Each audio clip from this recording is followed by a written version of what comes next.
cannot believe that we're already almost to Thanksgiving. This is shocking to me, and I get so excited. I love Thanksgiving. Uh, I, I mean, growing up, Christmas was always my favorite.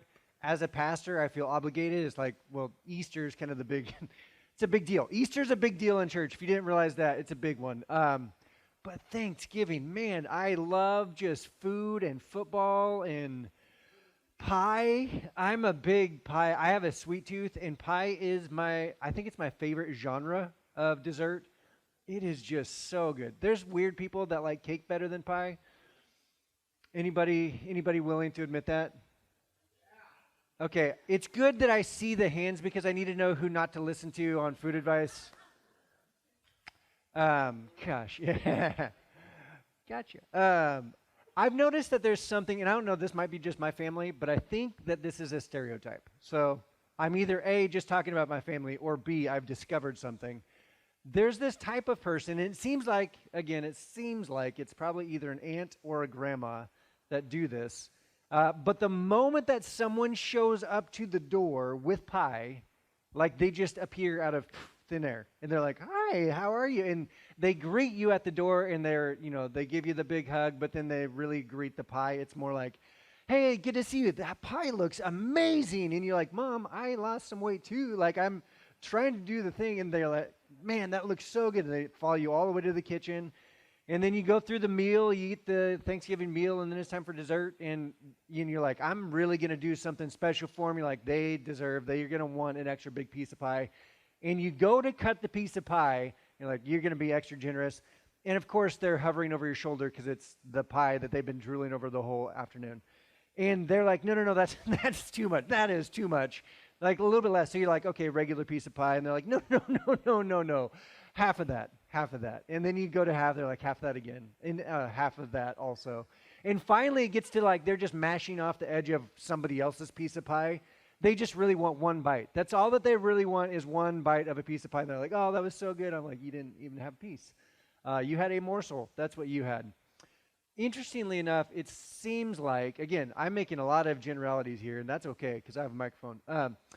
But it seems like that same person is the person that gets up in the morning the next day and actually has a full piece of pie for breakfast when no one else is awake. So I don't know. Maybe that's just my family, but if there's somebody else out there, I don't know. Here's what I do know about that type of person. We are all like that person when it comes to our relationships. In the midst of our relationship turmoil, conflict, frustration, anger, all of those things, we realize and we see that we don't want to take the blame. When you have the blame pie, like if there's conflict, there's going to be some blame given out. Like that's just what we have to do. So it has to be assigned, and we love to be the one to assign the blame. So we're like, hey, here's how we're going to divvy this pie up. No, my piece, half of that. No, my half that. No, not nearly that. Half that again. Yeah, that's okay. Maybe just let me. And then you just grab the knife. You're like, this much is my piece. This tiny little cardstock thin piece of pie. That's what I accept as my blame. That's what I'm responsible for. This is what we all do, right? And relationships are hard. They're not easy. And when we come up into these moments, we have to figure out how to navigate through them. So part of this series, which is Reassembly Required, a beginner's guide to repairing broken relationships, this is a big piece of pie. This is a big piece, though, of the conversation of figuring out who's to blame and how we negotiate that. I do want to say this real quick, though. This says a beginner's guide. So this is not like the 201 class or the 301 class. That's counseling. Don't replace your counseling. You'd be like, okay, I don't need to go to my counselor because I've got a really good series I'm going to at church. That's not the... In fact, if this is really good series, then maybe you should go to counseling. You're like, okay, I think I've done the 101. Now I'm ready for the next class. That's counseling. So don't replace counseling with this class, this series, because they're way better. They're the professionals here. But this is a good conversation. I think it's a good place to start because relationships are difficult, right? We're way better at starting relationships than we are at fixing them. Like we're really, really good. Most of us are. There's a couple of us that are, I'm not going to point any fingers, but some of us are a little bit difficult at starting relationships. We're like, yeah, we know we're the awkward one in the crowd. That was me. For a long part of my life, it's like, I don't know how to be friends. But, but in relationships, it's far easier to start a relationship than it is to maintain and fix it once you hit that bump in the road. Because that check engine light of the relationship goes on and we don't have any idea what to do. It's like, oh no, what do I do now? And we just start throwing tools at it. And the tools that we usually reach for are the C4 approach that we've talked about before: convince, convict, coerce, and control. These are the tools, the knee-jerk reaction. This is what we immediately grab for when we find that our relationship that we value, we care about, is struggling. That all of a sudden there's conflict and we can't figure out how to fix it. We grab these tools and just kind of throw these hammers at it and be like, oh, that didn't work. And this is what we all know, right? We know that it doesn't work because when someone tries to do this to us, it doesn't work for us either. Like, we don't allow it. When we try to manage out conflict, we manage to make it worse. That's what we do. We manage to make it worse. So we know this intrinsically. It doesn't work on you. Why would it work for you, right? And all this leads to is people eventually will shut down and shut you out. And people will eventually turn off and turn you out. And people will eventually just make that wall and that barrier harder and harder for you to be able to have open conversations. And if you do end up opening your mouth in that tension, you're usually going to have some excuses that come out. You're going to figure out oh, this is too hard. I don't really care. I don't care. You know what? I just don't care about this. Now, let me just burst your bubble for a second. If you're one that says, I don't care in the midst of your relational turmoil, often is the case, not all the time, but often is the case that we actually, this is what we say about things that we actually care deeply about. Is this true? That you actually say, I don't care, when you care a lot. Probably more accurately, though, is that what you're really saying is, I'm powerless to do anything about it, but I wish I could. So I just say I don't care. I don't care is easier to say than I am powerless to do what I really want to do because I care about this. It's safeguarding. It's protecting, self-protection for you to say I don't care. It's not true, though. And the frustrating part, the difficult part is that anger, that tension, that energy that you have when you're powerless to do something, you take that with you into the next relationship. Like the person could move away and they, break up and move out and they're states away and you still have that weight on your heart. And unfortunately, you take that with you often into the next relationship and it's still there. Even though it's not about that person, that weight, that baggage, that tension is still there. And history eventually repeats itself. Interesting part, when we feel powerless to do something that we care about, and if that's the spot that we find ourselves in, you have to be hyper aware of yourself in this moment, because often is the case that we start to do some things that we do have control over, and they're typically not healthy. Like when we can't do something about the tension that we have that I care a lot about, we will find something to do that I can do something about, and often it's not necessarily good, positive, healthy behavior. So be very, very, very careful when you're in that spot, though.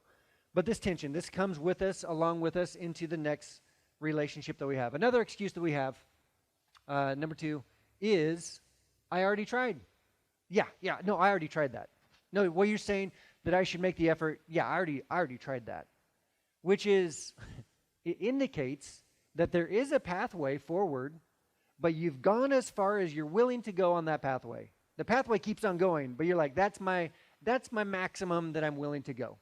Like I will go 1 mile and 1 mile only until I start to see them make some effort, until I start to see them move in my direction. Ultimately, what you start to do is you start to just wait for them. And this is a hard piece, right? This is a difficult part. When we start to wait for someone, we prioritize waiting. We're like, I moved a little bit, but now I'm just waiting on them. Because when we're waiting, we're actually hoping that they feel the pain that we feel, that they feel the loss of a relationship that we've felt. We're hoping that that pain and that loss will eventually turn them back to us. Now, we talked about this before. The goal of this whole series and working through this is not reconciliation. We think that it should be. That's natural. We're like, oh, it's all about reconciliation, right? No, it's not about reconciliation. It's about no regrets. Because reconciliation is you don't have all the pieces in your hand to reconcile. You don't have control of those. It's like stepping on a model airplane. I can fix that because all the pieces are in my hands. I have the glue. I can manipulate them all. I can control every last piece if I can find them all. But when it comes to relationships, I can't control everything. In fact, some of the pieces are in somebody else's hands. So I can't control that. So what I can control is that I have no regrets.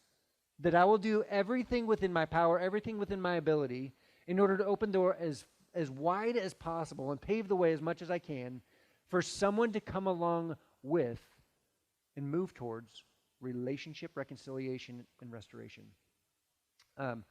There's a couple decisions that we're going to talk throughout the series. Last week I introduced this first decision. And the first decision is this: I will get back to you, not get back at. I will get back to you, not get back at. And if we're saying, you know what, I already tried that, that's as far as I'm willing to go, that means that you're trying to get back at, because you're trying to wait them out. You're getting back at. You're not getting back to. At that point, when you put that hard stop on, yeah, that's as far as I'm willing to go. Now you're trying to do something and control them rather than just get back to them. You're getting back at them. Now, a third excuse, which may be the biggest siblingship excuse or sins that ever was, but it wasn't my fault. It wasn't my fault. I learned that very quickly. 2 older sisters, I learned that very quickly. It's not my fault, Mom. Well, what are we talking about? I don't know, but it's not my fault. That's just like immediately the words just come out. They just fall out of your mouth, right? It wasn't my fault. It's not my fault. I don't own it. It's not me. It's them. But the challenge in this is that reassembling begins with us, regardless of who initiated the fuss. So regardless of how it began, reconciliation, reassembling, it begins with us. Fault has no bearing on who should move first. Here's an interesting fact that I will say this about everybody. We believe if you had like a blind, like just a random like poll that we took, everybody would say that the healthiest person in the relationship would move first. The healthiest person, that they move first. Here's what I know about you. You believe you're the healthiest person in the relationship. I might know both parties. You both think that you're the healthiest person in the relationship. We don't think that we're the unhealthy. We think that we're the healthy. So if you already think that, if you already believe that about yourself, let me just ask you, why don't you start to behave like the healthiest person in the relationship? Because the healthiest person in the relationship moves first regardless of who's at fault. And the example that we have for this is our Heavenly Father. That He loved us so much. For God so loved the world, for God so loved you, for God so loved me that He moved on my behalf before I ever moved. And He's at zero fault. Like He's done nothing for this sin obstacle that's in there. He's done zero of that. That's only 100% me. And what did God do? God sent His Son Jesus to clear the way, to remove the sin obstacle that was in between me and God, to remove that in order that we could have a relationship. And Jesus paid for that with His life. This is what God did for us. And if that's the pattern, if that's the behavior, right? We talk about following Jesus. We want to know what following Jesus looks like. You look at what Jesus did and you move in that direction. That doesn't mean, I guess I'll just go as a little bit. No, you follow. It's directional. I'm going to follow in His footsteps. And Jesus, on my behalf, moved in my direction before I ever moved in His. So therefore, if I equate this back to my life, regardless of who is at fault in my relational conflicts, I should move first in their direction. Now, if you're not a Jesus follower, you haven't crossed that line of faith, you haven't made that decision or step for your life, that's okay. We love that you're here. I promise you that if you apply any of what we're going to talk about, I promise that your relationships will move in the direction of health. Like they will get better. But like I said, if you're a Jesus follower, this isn't optional. This is how we follow Jesus. And Jesus, when we're following Him, we like to look in the Bible and read what He said and what He did.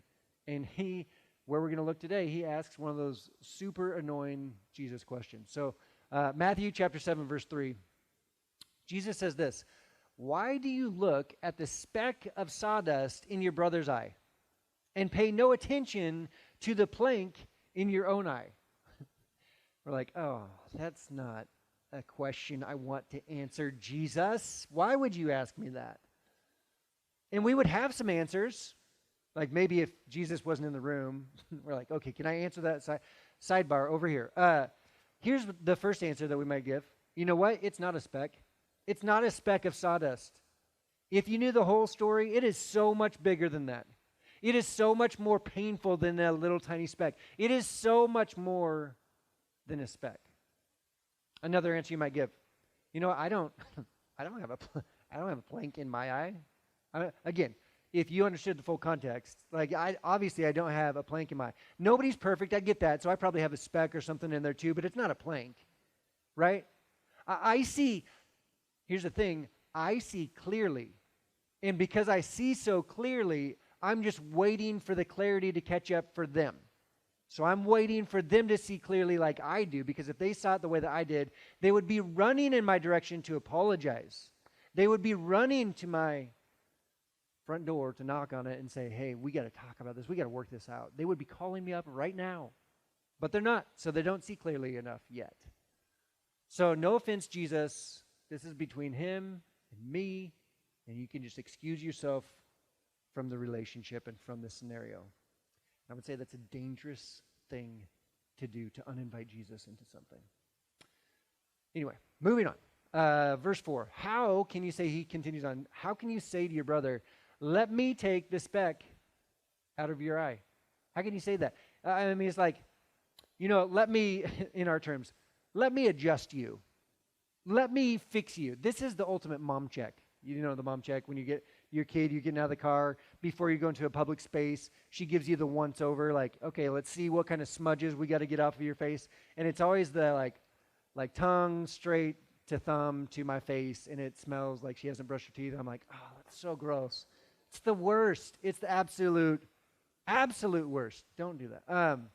But this is the mom check that we're talking about in relationships. It's like, hey, no, let me fix you. Let me adjust you. Let me try and wipe that smudge off of your face with my saliva. And the other person's like, no, it's gross. It's awful.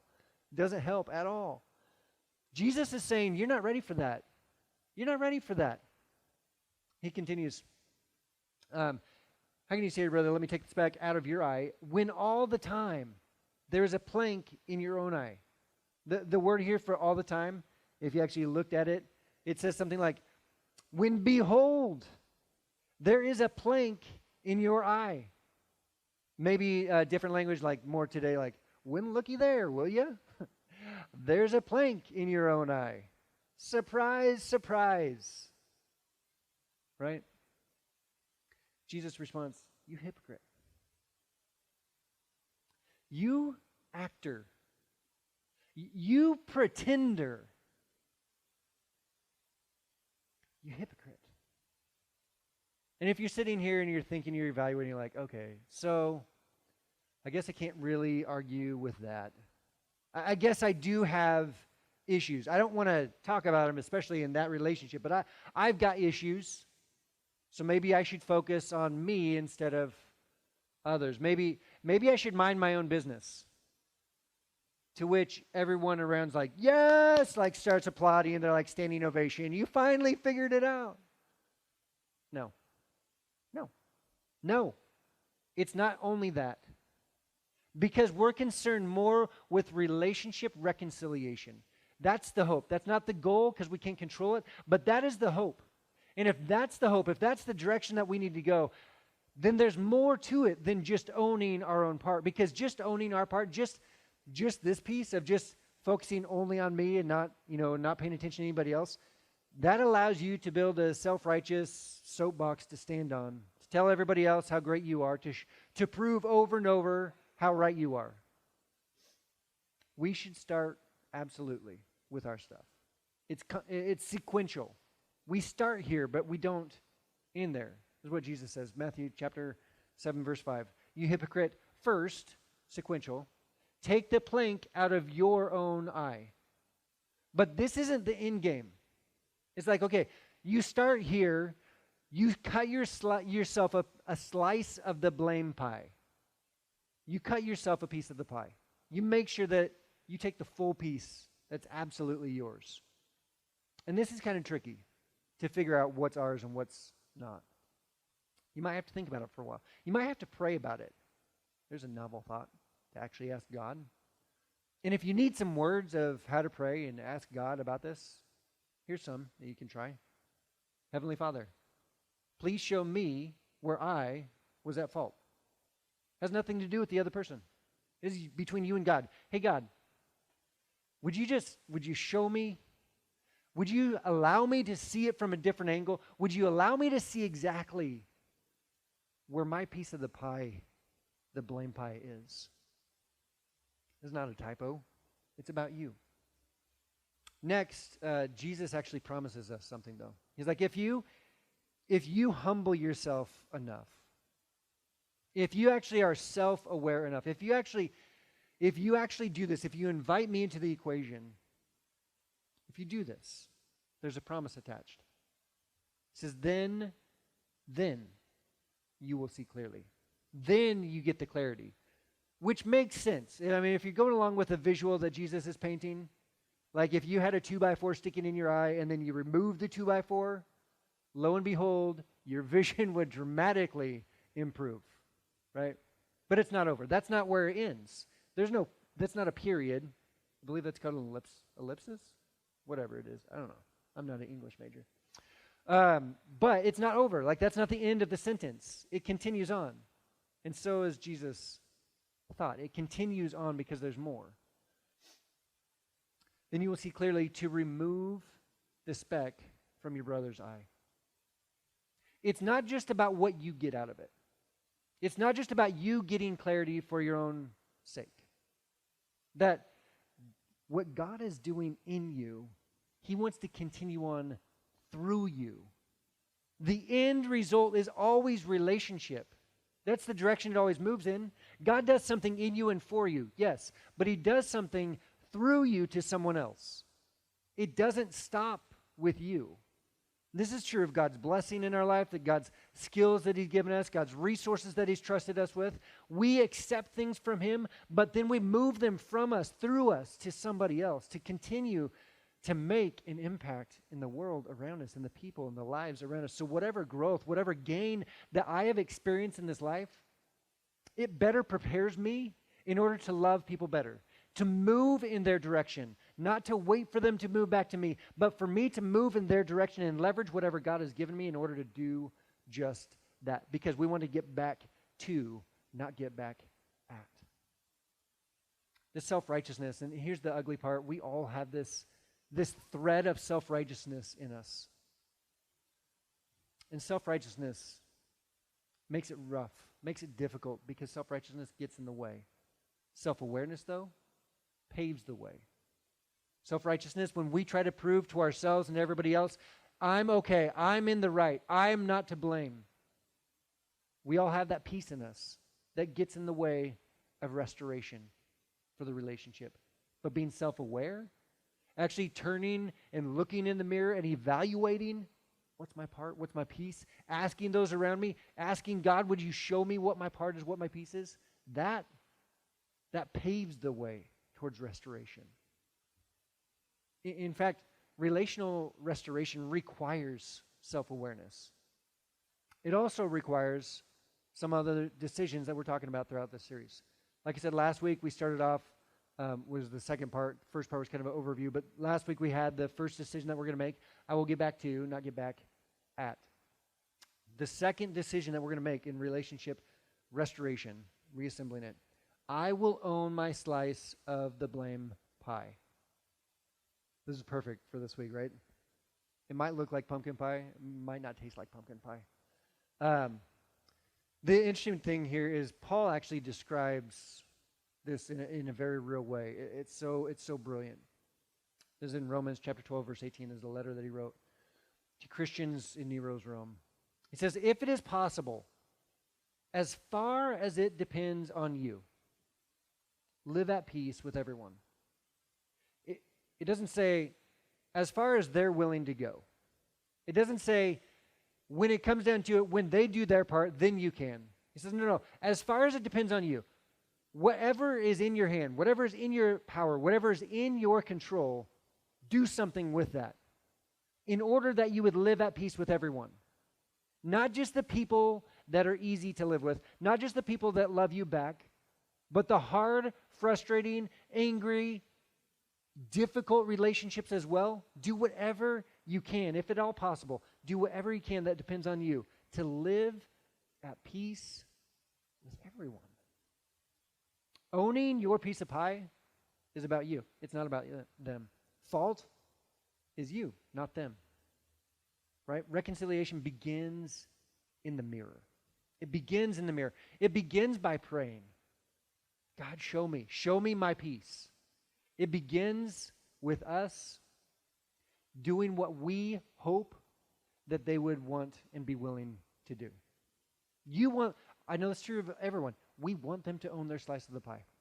Whatever relationship, whatever picture we have in our brain, like the person that we know we've been struggling with, you want them to own their slice of the pie. This is what you've been waiting for years, some of you. This is why you want to avoid Thanksgiving and Christmas. You're like, they're not owning their piece of the pie. It's so frustrating. It's so annoying. They don't even bring it up anymore. They don't look at me. It's so painful. We want them to own their slice of the pie. If we're not willing to own our own piece of the pie, if we aren't willing to do what we're convinced that they should do you know what that makes us? Exactly what Jesus said. It's the definition of a hypocrite. Right? When we discover that the pie in our eye, as long as it's safe and wise. Now, I always throw this caveat out there. There's a very, very small percentage of relational turmoil that it is unsafe and unwise to do some of this, right? And in those instances, you better be talking to a counselor. You better be talking to someone that's wise. But for the vast, vast, vast, vast majority of our relationships, that's the exception. This is the norm. That we make the first move. Because we hope that they would. So we should as well. And the example set by God is that he did for us. And the amazing part here, and I've seen this happen in my life, and I've seen it happen in other people's lives, this is incredible. The amazing thing that happens when someone decides to own their piece of the pie and remove the plank from their eye, it's like it's the log that's creating the log jam. Like all of a sudden that one log is removed, and all of a sudden the flow of the relationship and communication and everything else starts to change dramatically. It frees it up all of a sudden. What was jammed, what was clogged is now free and open. Because more than likely, they want reconciliation in the relationship as well. They just don't know how to do it. Because relationship reconciliation, it's learned. Right? We don't do this naturally. You have to watch, you have to observe, you have to be taught. It's not something that we do normally. We normally grab the C4 approach. We grab those sledgehammers and just start chucking them at each other, and that doesn't work. Right? This is what works.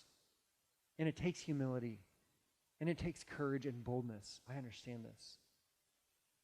The more aware I am of what God has yet to do in me,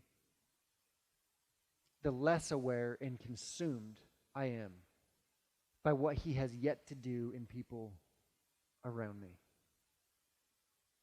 And if you are a person that is hypersensitive and aware of how far off, how bad everybody else around you is, we might even say judgmental. It's a dirty word at church. But if we're super consumed by everybody else's faults, chances are we're not really paying attention to ours very closely. Not to that same degree, are we? Because the more that we see ourselves accurately from God's perspective, the less consumed we are with other people, because we're not there yet. We don't have it all figured out yet. And we try to force God to giving us grace. God gives it freely. And then we look at the lack of grace that we're extending to other people. It's like, well, why does it work that way? I don't know. I'm a human. I'm broken. I'm sinful. That's why it works that way. This is an invitation to follow Jesus. with a much, much larger ripple effect than we ever thought. Because we think following Jesus is about us. It's about our choice, our decision. But here's the thing. When we follow Jesus, there's impact all around us. In fact, you've heard this, most of us have probably heard this. It's kind of an older adage. Hurt people hurt people. Like, if you see someone that's going around hurting a bunch of people, chances are they're probably broken inside as well. But following Jesus and humbling yourself can place you in a situation where that heart that once seemed so hardened and so welded shut, when you humble yourself first, you can actually start to see a shift. You can see it soften. You can see it change. When you follow Jesus, not just say that you believe in Jesus, but follow him with your behavior, with your values, with your relationships, you can see massive change in the lives around you. But it starts with a simple decision. I'm going to follow Jesus even when it hurts, even when it's painful. And it may just be the exact thing that is needed in order for God's redemption plan to be started and set in place for them, for their life, for their family tree. And it is incredible to watch happen. It's one of the most amazing things. It's like watching a miracle unfold in front of you when you actually do that. But it doesn't start with you waiting, arms crossed, waiting for them to come to you. It starts with you humbling yourself. It starts with you patterning your life after Jesus. If you do this, their speck might shrink. The more you evaluate it, the more you move towards them, you're like, actually, it's not quite as big as I thought it was. Actually, I don't think that they're quite responsible for everything that I thought that they originally were. And your plank might grow. And that's even more painful. You're like, I judged the whole thing wrong. When I got up and moved from my seat to a different seat, I saw myself completely different. And it's painful to see yourself in a different way sometimes. But I promise you also, as you do that, you are moving towards relationship reconciliation. That is the direction that you're moving in and heading in, as difficult as it might be. So, let's look at the decisions again one more time this morning. I will get back to, not get back at. You want to move towards reassembling the relationship, towards restoration. I will get back to, not get back at. I will own my slice of the blame pie. I make these decisions, not to undecide them later on, but to decide them. This is going to be a value. This is going to be the direction that I move in the relationship and in my life. Could you imagine what this could mean for your family? I mean, think of the holidays coming up. What would it be like to show up to one of those and not have to avoid someone? What would it be like to actually have heartfelt conversations with people that share your heart? What would that be like? How much healing is potentially possible in those rooms, in your family, within your friends? You know, what if we actually did this in our community? What would it look like in your place of work? If you actually moved first, regardless of who was at fault, regardless if they're the boss or they're the employee for you, what if you moved in their direction first? What would that do to the relationship? What would that do for them? What if our nation, imagine this. What if our nation decided to stop pointing fingers at each other, both sides, all sides, and instead pulled out a mirror and decided to look at ourselves squarely in the face and in the heart to see what is our piece of the pie that we need to own, regardless of what they've done or said or how they voted or whatever, regardless of any of that? What if we decided that first we're going to make the first move? Before we wait for them, before we demand them, I'm going to make the first move because I'm going to pattern my life after Jesus. I'm going to follow after Jesus. And that means regardless of my politics, that I'm moving in this direction. I'm going to follow his footprints and footsteps. I'm moving in this direction. What would that look like? The one that we see in the mirror is the only one that you have control over, right? We can't look out the window and be like, I'm going to control you and you and you as much as we try. It's only the one in the mirror that we see. So, let's follow. Let's own our piece of the blame pie. Let's move in the direction towards no regrets, in the direction towards relationship restoration and reconciliation. Let's make some difference in the lives around us. So, I have some discussion questions to close out this morning. Is it difficult to admit you're wrong? Why or why not? And if it's not difficult for you to admit you're wrong, I need some pointers. Like, come talk to me afterwards. What's the most difficult relationship you've ever had to repair? What did you learn from that experience? And then finally, would you commit Romans 12:18 to memory? If it is possible, as far as it depends on me, live at peace with everyone. If it is possible, as far as it depends on me, live at peace with everyone. All right. That's it for this morning. Thank you so much for being here. I hope you have a great Thanksgiving. Let me pray as we close out. Dear Heavenly Father, I thank you for everything that you've done for me, for us. That when we were at fault, and we are at fault, and we continue to be at fault, you continue to move in our direction. You open that pathway. You continue to clean out all the debris. You continue to remove the obstacles that we place there in order that not just for you to forgive us, but in order that we would move towards relational reconciliation with you. The grace and the mercy that you pour out and you give us freely, not because we've earned it, not because we deserve it, but because you are a good God. And you are love. God, I pray as much as that is true about us, I pray that we would see others that is true of as well. That we would know that as much as we have frustration and anger towards someone, they're also someone that you have extended that same grace and mercy toward. And I pray that we would learn from that. That we would extend that to others as well.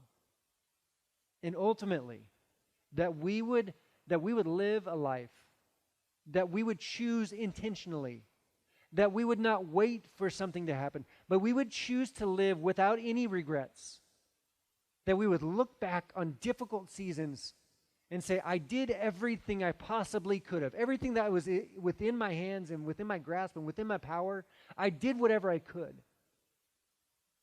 And at the end of the day, that we would trust you,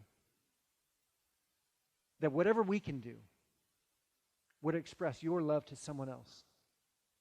And that eventually, that you might move their heart towards you as well as towards relationship reconciliation.